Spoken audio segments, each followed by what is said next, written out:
Hey friends, I'm going to talk a little bit about Vajacials. My name is Adriana and I am a pharmacist and an esthetician, and I run a skincare service called Cosmetic Pharmacist, and one of my services include Vajacials. So what is a Vagacial? A Vagacial is a facial for your intimate area.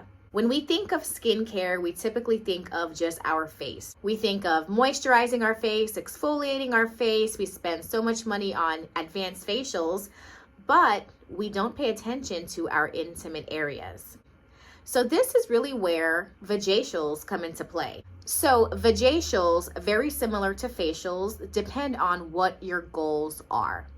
Now we have some people who have hyperpigmentation in their intimate areas, so their main goal is to help with the discoloration. And we have others who just want to target dryness. That's one major skin concern that a lot of people have in their intimate areas. So similar to your face or any other skin on your body, a Vajacial is going to target specifically the concern of the guest. So I'm going to talk a little bit about a professional Vajacial and what I typically do here as part of my service. So a Vajacial includes first hair removal. And this is, of course, if this is what you want.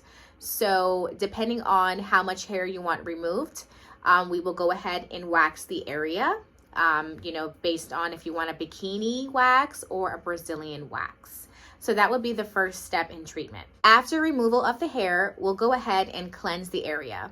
I like to use a glycolic-based cleanser so that we can reveal the healthy skin and release those oils that are trapped underneath the skin. As I'm cleaning the area, I will also apply steam to the area as well.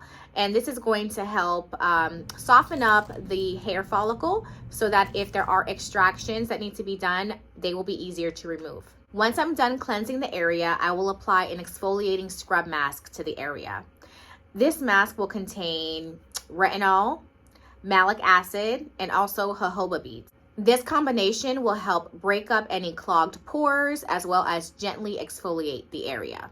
The mask will sit there for about 10 minutes, and we will go ahead and remove it with a hot steam towel and move on to the next step, which is toning the area. The toner is going to restore the pH balance of the skin as well as calm it down from the exfoliation. After toning the area, I usually will assess the skin to see if there are any extractions that need to be done or removal of ingrown hairs. Once we safely remove the ingrown hairs and complete the extractions, we'll go on to the next step. Now, typically, people who come to get a Vajacial for their intimate area definitely have complaints of hyperpigmentation or discoloration of the area.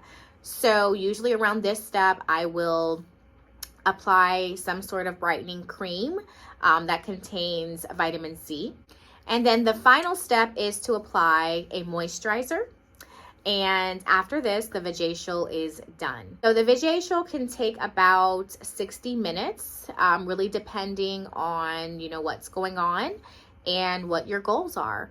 So aftercare is very important following your Vajacial. It typically takes about 3 to 6 months to start seeing results from Vajacial treatments. It's recommended to get a Vajacial about every 4 to 6 weeks. Over time, you're going to see improvements of discoloration, less ingrown hairs, and just overall appearance of your skin. After your Vajacial, it's very important to limit sun exposure for at least 24 hours and ensure that you apply a moisturizer with SPF of at least 15. Avoid applying anything to your skin that contains alcohols or scrubs for at least 24 hours. And also avoid touching the area, picking at it, scratching it, or anything like that for at least 24 hours as well. The skin will be slightly irritated and you will have some redness. All right, friends, well, we've reached the end of this video. I hope that you learned something today about Vajacials and feel a little bit more comfortable about going to have a Vajacial procedure. So if you have any additional questions, feel free to leave a comment below or provide any feedback. And for more information or to book, you can go to cosmeticpharmacist.com. Don't forget to like, share, and subscribe.